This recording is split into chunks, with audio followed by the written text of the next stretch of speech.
आँखमा आँसु किन पोख्यो। बाढीले बगायो घर बाटो र सपना, पीडामा छ देश, दुखेको छ मन। रसुवा रोयो, नुवाकोट रोयो, धादिङको गाउँ बस्ती पनि आज रोयो। सम्पर्क टुट्यो, बाटो सबै रोकियो, कति आमाको काखा जरितियो।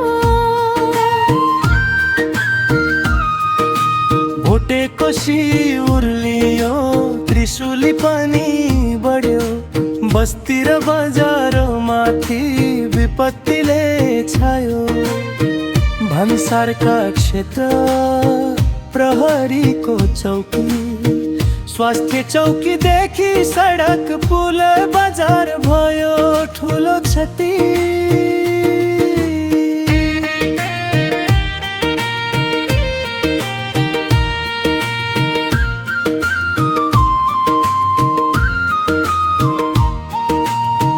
चीनको सीमादेखि गाउँ बस्ती हुँदै, बाढीको भेलायो सबै थोप बगाउँदै।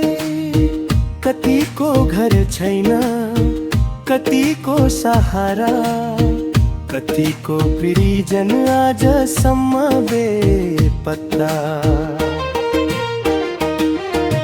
हे नेपाल आमा आज किन रोयो, पहाडका काखमा आँसु किन पोख्यो। बाढीले बगायो घर बाटो र कति राम्रा सपना, पीडामा छ गेको सास, दुखेको छ मन।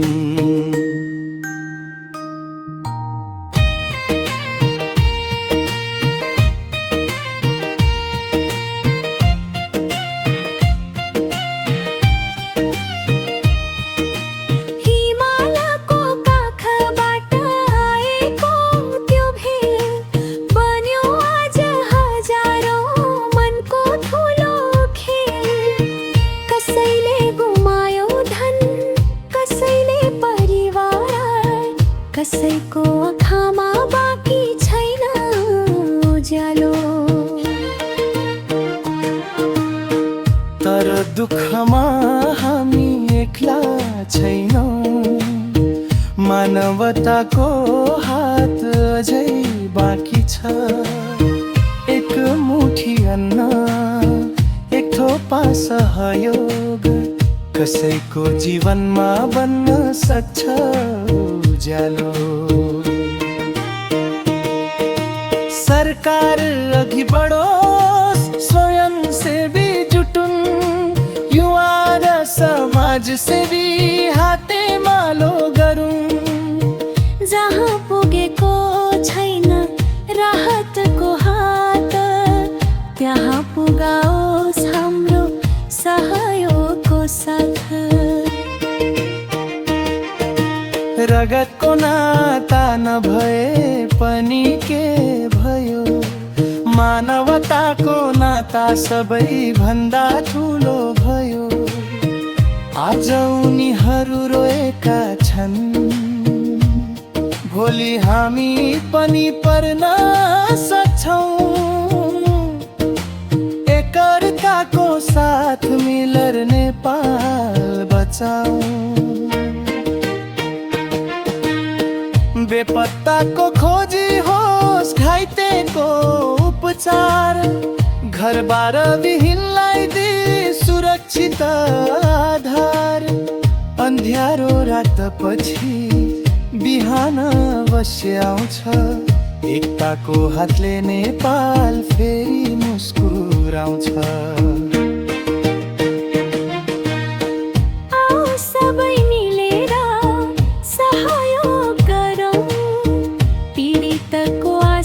पुछ्ने नन् गरौँ।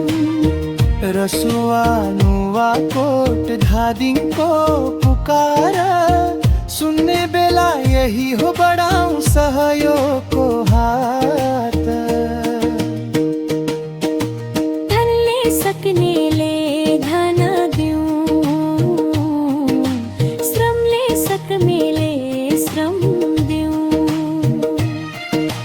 मनले सक्नेले माया दिउँ, पीडित नेपालीलाई साथ दिउँ। आज उनीहरूको दुःखमा हामी उभियौँ, मानवताको दीप बालेर नेपाल जोगाऊ। एकता हाम्रो शक्ति हो, सहयोग हाम्रो धर्म हो, पीडितको जीवन बचाउनु नै आज हाम्रो कर्म हो नेपाली।